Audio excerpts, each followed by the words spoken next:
Hello everyone and welcome to Kdh Art Class. Today we're going to do some fun mushrooms in the style of a Japanese artist. And forgive me, I'm going to say her name wrong, but her name is Yayoi Kusami. And she uses a lot of dots on her artwork. So I was trying to come up with a fun new way of doing different pictures with dots, similar but not exactly like her paintings. She has also done sculptures and these infinity rooms where she puts her sculptures. She's known for painting pumpkins, mushrooms, flowers, all kinds of things.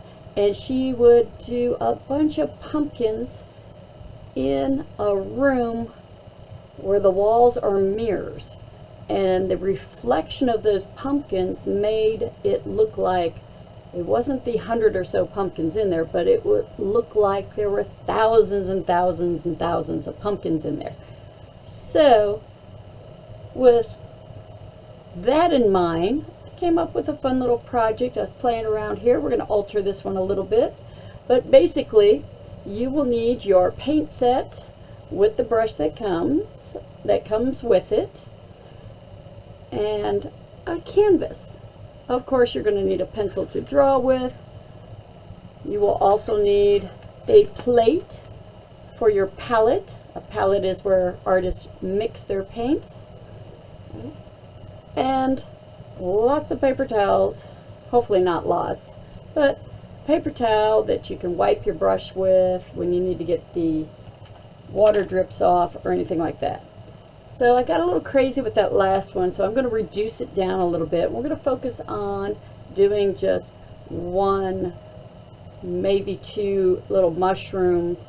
Let's not add the ladybug, let's not add the spots on the mushroom. Let's just focus on the Japanese artist way of doing the dots. So you have certain colors in your paint set. Of course, you have your primary colors. Your primary colors are red, yellow, and blue. And those three colors are the ones that you make additional colors from. Now you are blessed to also have green. Normally, you would have to mix your blue and your yellow to make your green. You do not have orange, but with the red and the yellow, you can mix and make orange. And you do not have purple, but you can mix your blue and your red to make your purple. From there, you can make all kinds of colors, especially since you were blessed with white and black. So you can take all of these colors and you can mix a little white with it and make it light. So white makes it light. Light green, light blue, light purple, light red, also known as pink, light orange, light yellow. You could do the opposite, and you can use the black paint, in which black is like your shadow. Shadow is very dark. That's where you get your dark green, your dark blue, your dark purple. Your red turns into like this burgundy color. Your orange almost turns into a brownish color. And your yellow, believe it or not, almost turns into this brownish gray color. So you can be making all kinds of colors with the paint set that you have, and you are even blessed with a good paintbrush. I like these paintbrushes. They are the flat brush. That means they are flat, they are skinny, and they are wide at the same time. So I'll be giving you a few tips on how I use the brush. Of course, you're going to use it however you want to. Because this video is geared towards a paint with your parent night, one of the first ones I am doing. Hopefully it goes well, and I'm going to do more. But we are using acrylic paints, and I noticed that the paint sets, the blacks in a lot of them are kind of dried up. So I went ahead to the big chain store, hardware places, and I got a quart of just the basic acrylic paint that you would paint your house with, or inside or outside, And that's, I put it in these recycled bottles. Please recycle, people. Don't fill up our landfills. And that way, with this little cap, I'm able to fill in the blacks or any other colors that I need. I also use mustard bottles and ketchup bottles and things like that. So they're wonderful for that application. You could even put it into empty glue bottles. Obviously this one's not empty, but there are many uses for that too.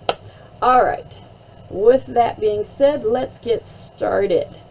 Now mushrooms, they're pretty easy to draw, so we're going to make it kind of extra fun. We're going to start with the stem, and all of my stuff is just getting in the way, so I'm going to cheat and give my camera a little bit of a tilt. Ha. All right, I'm making my canvas in the portrait direction. That means it's tall and skinny, as my little ones say. Or my scientists and engineers would say, no, that's a vertical. So your vertical portrait position, no, I'm not doing it in the landscape horizontal, or as my little ones say, the short, wide position. So we're going to make it nice and tall so that I can fit my tall little mushroom in there. And we're going to start kind of near the middle of it. And I'm going to do where you are looking at it from an ant or a worm's perspective. So an ant or a worm is shorter than the mushroom, so it's going to be kind of looking up at it. So this is the top of the stem, not the cap, not the big rainbowy part. And it's going to come down, and I'm going to curve it in a little bit just because that makes it more fun. Not too much, because you're going to gradually curve it back out and then connect it at the bottom. Alright, so it's not a rectangle, it's been kind of smushed in areas, and that makes it look more organic or realistic. Alright, then come down a little bit. Come down a little bit on each side, and because we are that little ant looking up at our mushroom, we're only going to be able to see kind of the bottom of it. So it's going to come out, and it's near the top. It's near the top of the stem, and it's going to connect. Now this is the bottom of the mushroom, not the top. So be careful on that. Then we're going to come down a little bit more, and we're going to follow that line as it gets up. Follow that line as it starts to get up, and then it's going to start getting wider until it meets at the top. And that's when I tell the kids, now you get to do the great big rainbow shape.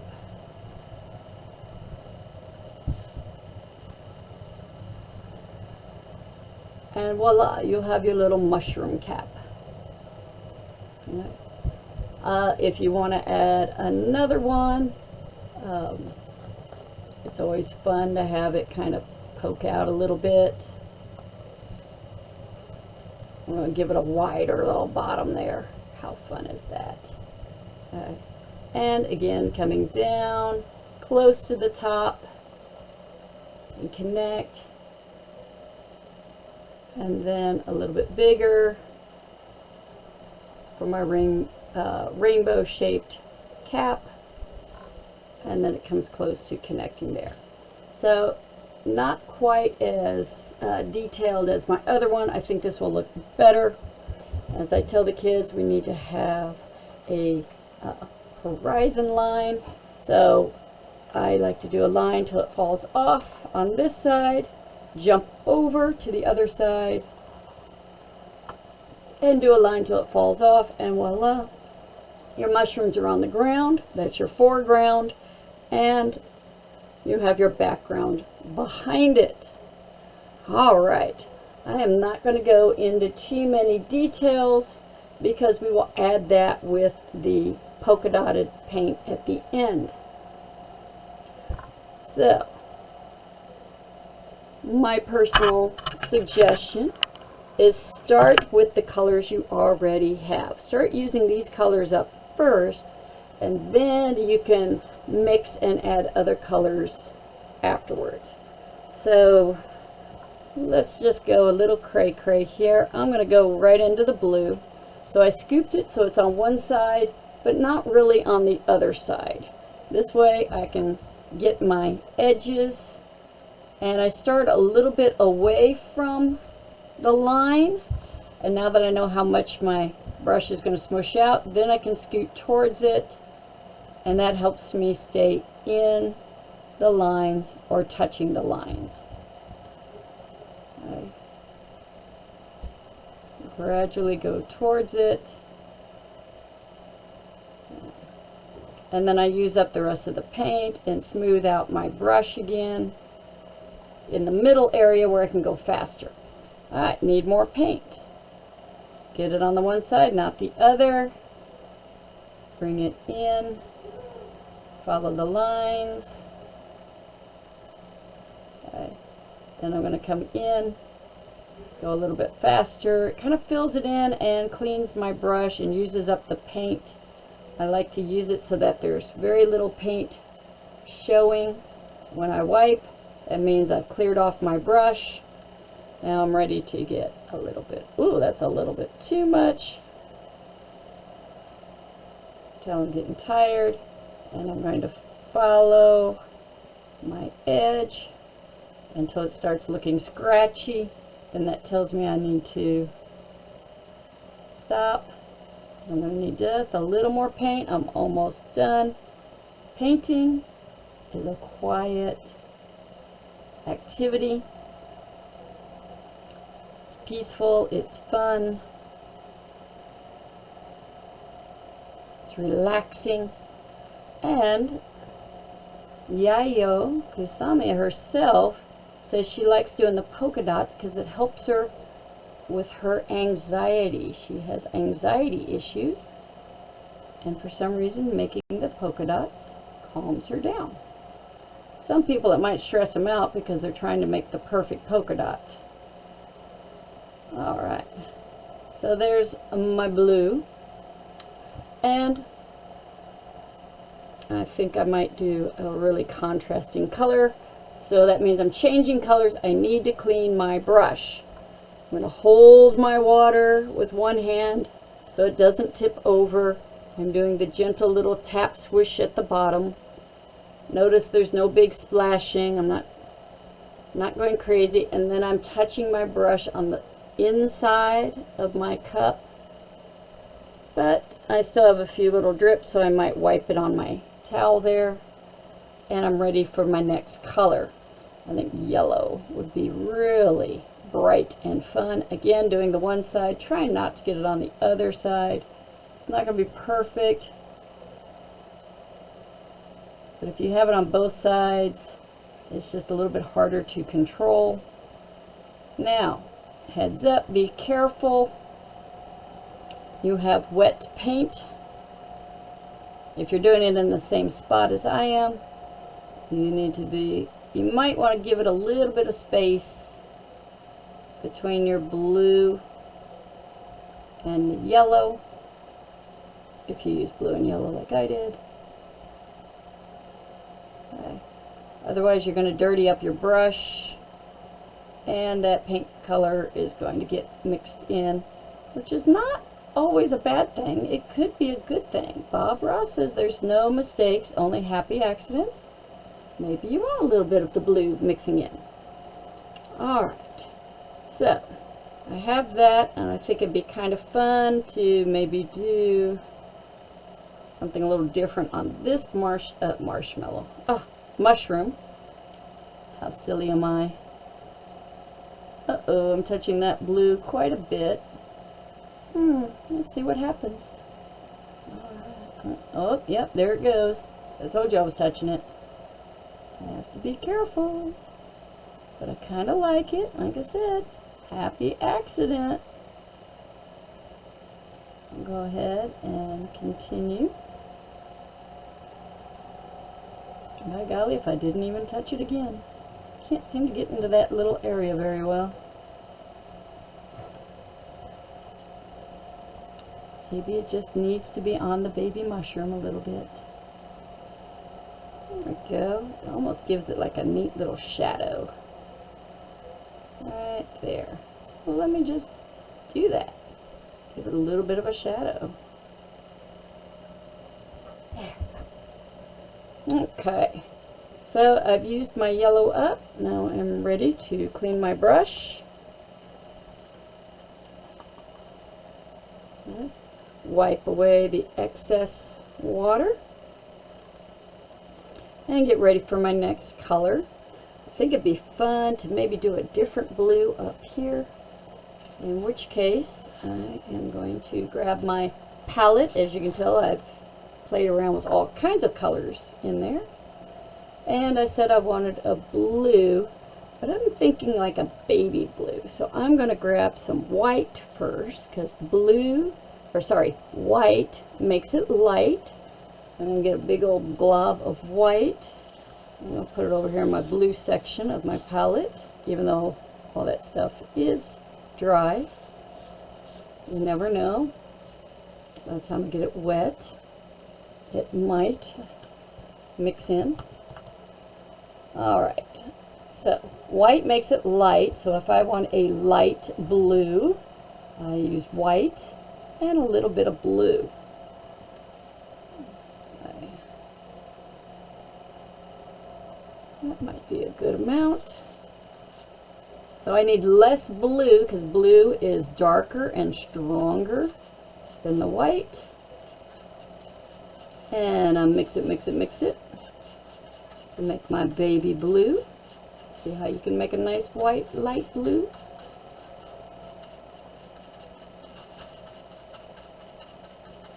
I could let it be a little streaky, but I'm thinking I kind of want it to be a solid color as much as possible. Alright. Now my brush, because I was mixing with it, it's kind of messed up, so I'm going to start in the middle. Use all that paint up, smooth out my brush, get it back to that nice rectangle shape. I'm dragging it, clean it up. There we go. I got my nice flat looking brush again. Now I'm ready to get it onto one side. So I'm going to scrape on the one side. And that's when I can come near the edges. You see a difference of how much slower I go near the edge and how much faster I go in the middle. The middle has a big area. I'm less likely to fall out of the lines. So I can go faster there. But,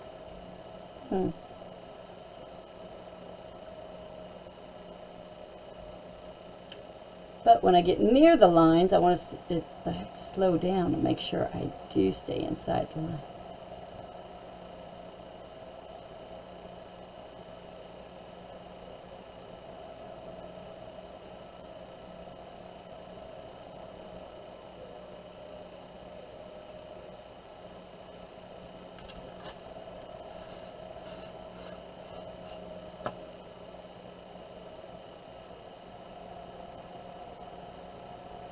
Uh-oh, touch that blue again. Ooh, it's going to be a nice dark shadow. Just like the baby.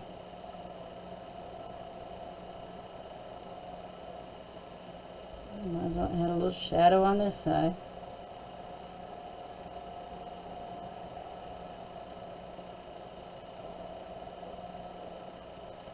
There we go. So, it's just darker right there. It's kind of cool looking. Now, I'm pretty much out of that paint. I could just touch my water. Come in here and rub on it. It is an acrylic paint. Acrylic paints work well with water. So before it dries completely, I can get a little bit more paint out of it.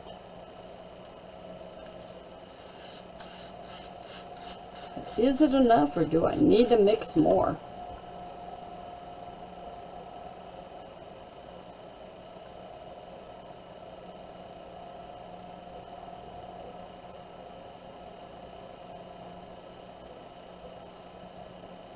Looks like it'll be close enough.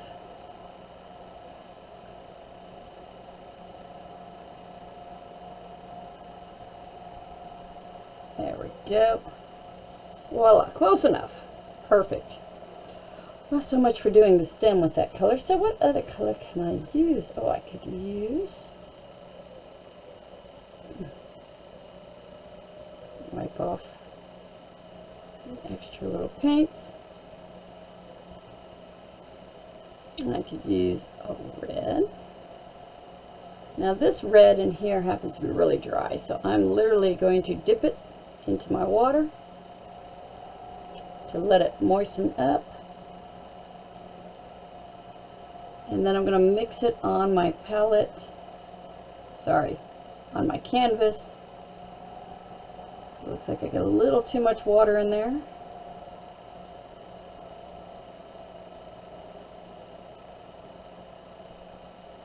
Really have to be careful. I can tell because it looks very pink. Water is another way to make it lighter. If you do have just a little too much water, make a little dauber. Yeah, look how much water I had in there. It's like almost all going away when I dab it. Yep, too wet. Alright, so I'm going to take this dry paint and the water, and I'm going to mix it on my palette. I already had that leftover water there. Now let's try this again. Oh yeah.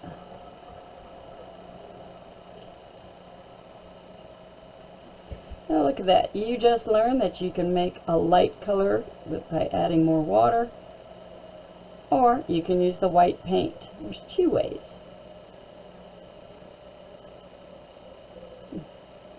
As teachers, we call that a teachable moment. Oh, we took the moment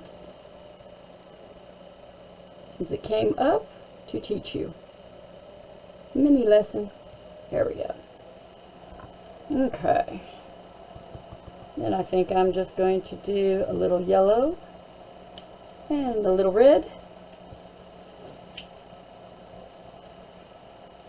for the underside.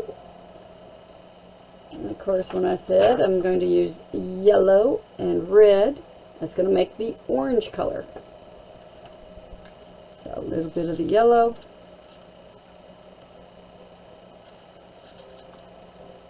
Clean my brush.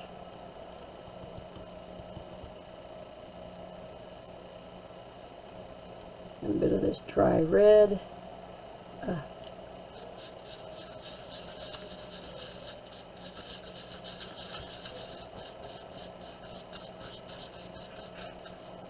I know you might be tempted to try and put water into that red.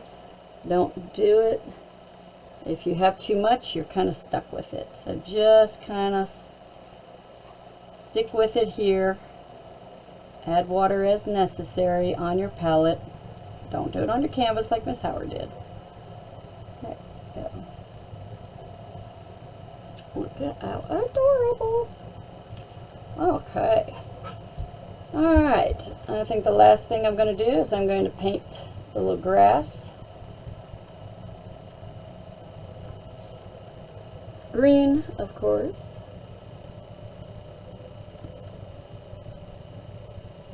This happens to be a very pretty green. I like this green. It's almost emerald looking. It's got a little bit more blue in there than it does yellow.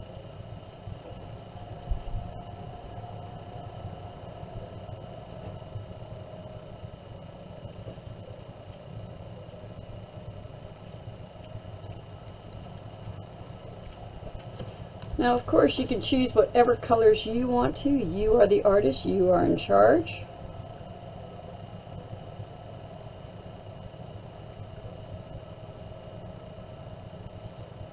I'm just trying to get this done quickly so I can show you some dot techniques.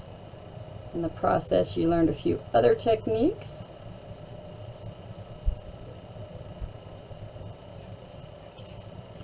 So that you can spend your evening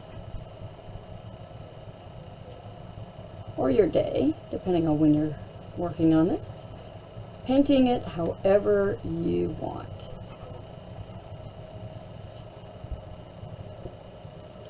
There we go.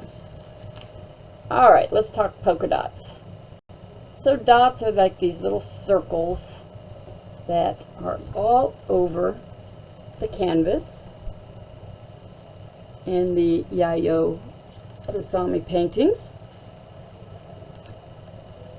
And you can do it several different ways. I have some Q-tips over here. You could even use some found objects to make your dots. I find just doing it with the brush is a little bit easier for me, and I can control it and make it however big or small I want. And I really like the black dots. I've played around, as you can tell with my previous one that I changed up, with the white dots. That's kind of fun. Not my favorite. I had too many objects, too big, filling up too much space. So I'm going to change it up a little bit. And I'm going to be attacked by my dog underneath the desk. So hopefully she doesn't bump me too much. Alright, so I'm making my dots. And the way I do it is I load up my brush on the one side, which you can't see because it's black and the brush is black. And I'm going to use one corner of it for the middle, and then I'm just going to, and I'll show you here, kind of swirl it around, keeping that one corner as close to the middle as I can. So it's there, and then I'm going to swirl it around. Oh, didn't make it all the way. Swirl it around to make the dot. If you have a more comfortable way of doing it, of course you can do it that way. And each do it however we want. And that's the beauty about art. There is no right or wrong way of doing it. So I have the dots there. I can even switch to my Q-tip. Now, warning, a little cautionary thing on the Q-tips. They get fuzzy and the little things like to stick out. So that can be a little frustrating. So once I dip it into the paint, my little dots, I like to give it on the Q-tip a little twist to make my little dot. Little twist, make my little dot.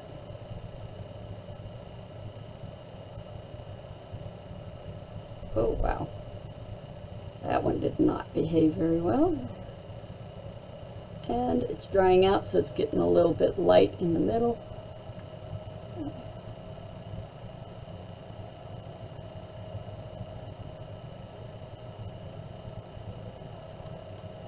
And you could put your dots anywhere you want. You can do your dots any color you want. And in the background, it doesn't even have to be dots. You could pick something else. You could do stripes. You can do zigzags. You could pick different shapes if you want.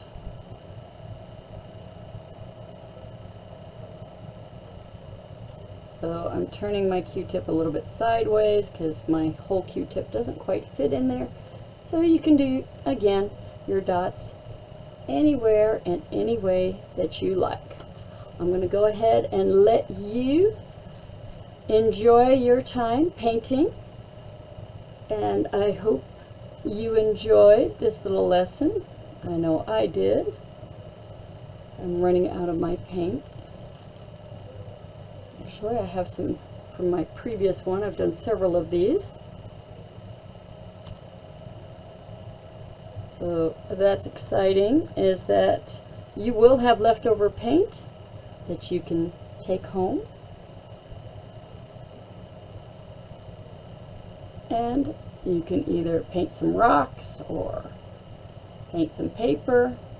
Be careful again, this is acrylic paint, so it does like to mess up clothing.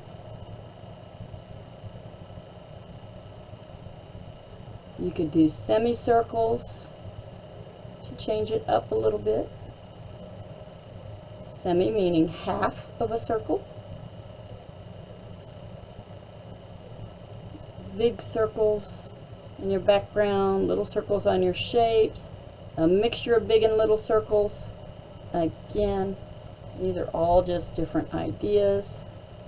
The edge of my brush was a little dry, so I'm going to repeat that corner.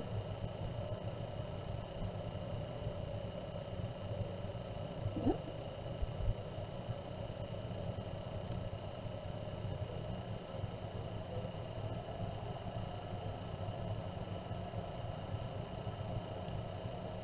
And concentrating. Yep.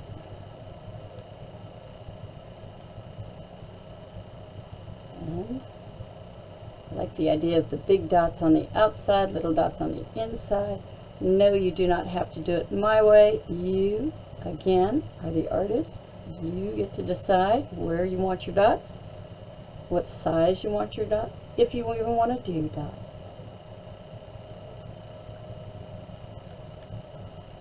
Once again, I hope you enjoyed this video and enjoy painting with your parent night. And I will see you later. Bye.